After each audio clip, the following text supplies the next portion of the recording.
Hey, what's going on everyone, and welcome back to another HeyTechi video. My name is Stephen, and here at HeyTechi we're interested in everything to do with an Apple smart home. So this channel looks at any and all devices that can be integrated with Apple HomeKit or Siri shortcuts, or otherwise enhance this type of smart home experience. Now if that sounds cool, make sure you go ahead and subscribe right now. Today's video is all about the Nanoleaf Essentials smart bulb. There's a lot of hype around this product. For one, it's one of the very few third-party products for smart homes that Apple actually sells through its Apple stores, and not only that, the Nanoleaf Essentials bulb is the first standalone smart bulb which has Thread protocol support.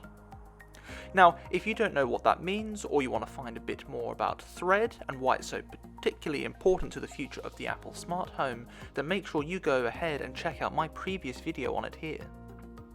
So why is this bulb so special, and why is there such hype over it, so much so that it has been out of stock on almost every single platform for months, just coming back in stock a few weeks ago?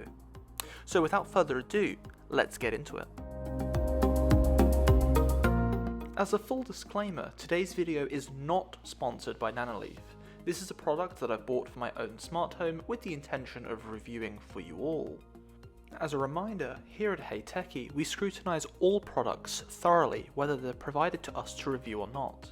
We always offer our completely unbiased and genuine opinion on every single product we look at, so you can make the most informed choice about your buying decisions. This bulb, which is strikingly designed, is produced by Nanoleaf, who are well known for producing their highly elaborate and beautiful light display panels. But as a means to broaden their market base, they're now producing this Essentials bulb, which costs £17.95 at the time of recording in April 2021. There are two versions of this light bulb, the bayonet and screw fit, so you can get one that fits your light fitting. Compared to the traditional light bulb you might get in any other store, this might seem astronomically expensive. However, this bulb does offer an awful lot more than your traditional light bulb.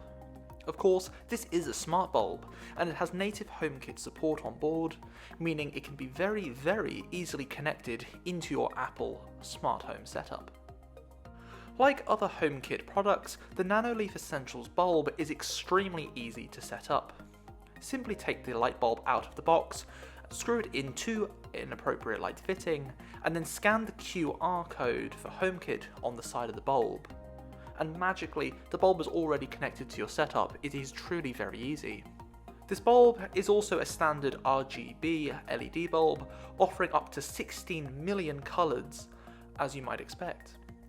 The most important of these though is the white colour range, since you'll probably be using that most of the time. And this bulb really does deliver big, offering a colour temperature range of 2700 to 6500 Kelvin. It also delivers 1100 lumens, making it comparable to a traditional 60 watt bulb. Just a little sidebar here, thanks for watching and I hope you're enjoying this video. Subscribing to the channel really makes a huge difference to me, and YouTube analytics shows that only about 4% of you watching this video have subscribed to the channel. If you like what I do and you're enjoying this video and you want to see more of it, please consider subscribing now. It's important to note though that despite this impressive lumen statistic, that only really applies to the white light settings, and that when it's used for other colours, and especially the reds and the oranges, the brightness is significantly lowered. So if you're looking for a bulb to be lit up in different colours all of the time, and you want to illuminate an entire room, you might well be better looking elsewhere, or perhaps investing in several of these bulbs for the same room.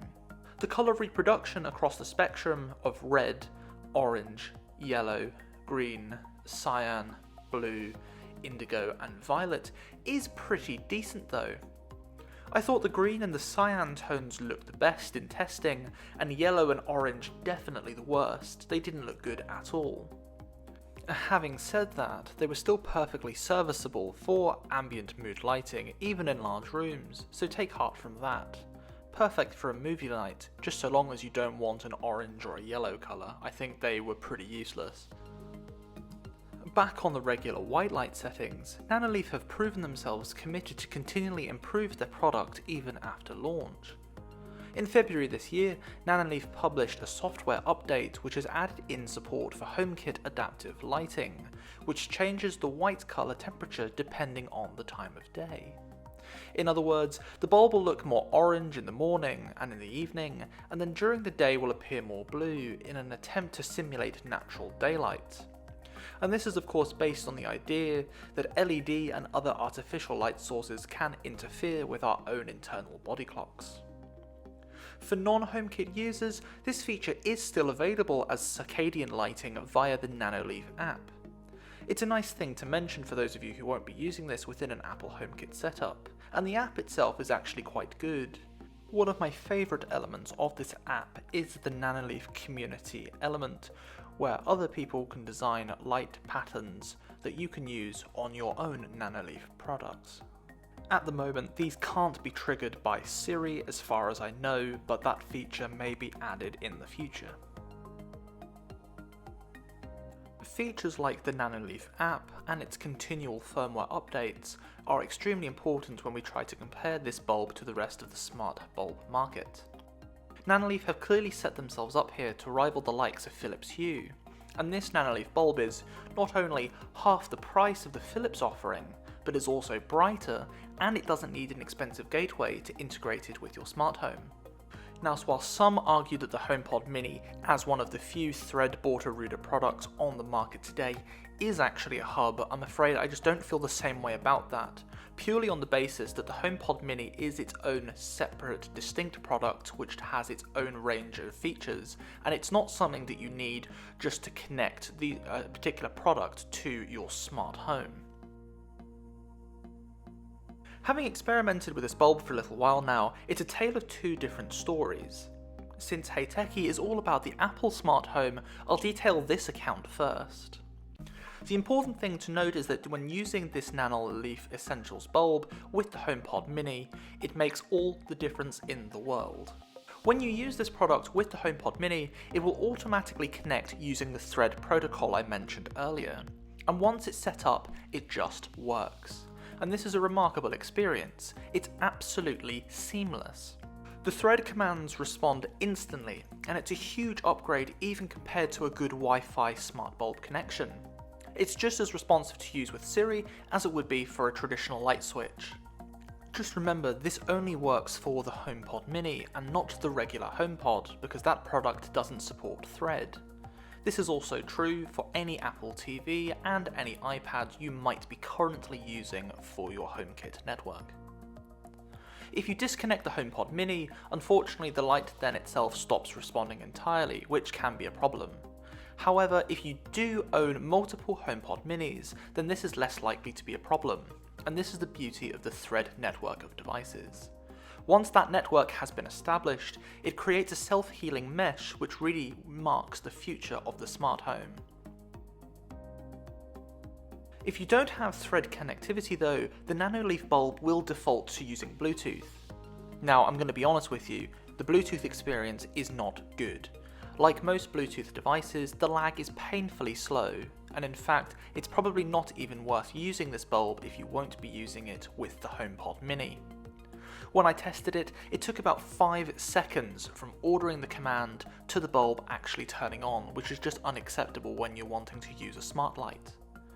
Now, this isn't necessarily Nanoleaf's fault, it's just a limitation of the technology itself. From a mass market point of view, the decision to include Bluetooth probably makes sense, since most people out there won't have a HomePod Mini yet. But honestly, if you don't, I don't know why you'd consider these bulbs yet, unless you're trying to plan ahead for Amazon and Google to release their own Thread-supported border router devices. Both the Google Nest Hub Max and Amazon's Aero both have Thread-enabled technologies on board, but they've not yet been activated, so you can't use it just yet. So is this bulb value for money? Certainly the Nanoleaf Essentials bulb here is packed with features when compared with other smart bulbs on the market. The fact that Thread is on board is a massive plus for this device. It's the first of its kind on the market, and that will go a long way for its current success. And compared to its nearest rival, the Philips Hue colour bulb, it's less than half the price and doesn't require a gateway hub in particular to work with HomeKit. So in my eyes, that makes it a huge winner in the market at the moment, and I'm really not surprised it's been so in demand. At the moment, I think you'd be hard pressed to find a singular smart bulb that represents such value for money and is likely to set the standard for your future smart home. So there you have it then, that's my take on the Nanoleaf Essentials bulb. What do you make of it? Would you be willing to pay about £18 for a single bulb, or is that far too much money? Have you already got one, and what do you use it for? Let me know in the comments down below. Remember, if you haven't already done so, consider hitting that subscribe button down below and hit that bell too to get notifications whenever my videos go live. If you want to get even more involved with HeyTechi, make sure you go ahead and follow us at HeyTechi on Instagram. There's a vote every single Friday, so you get to decide what my next video is. Until next time, I've been Stephen for HeyTechi.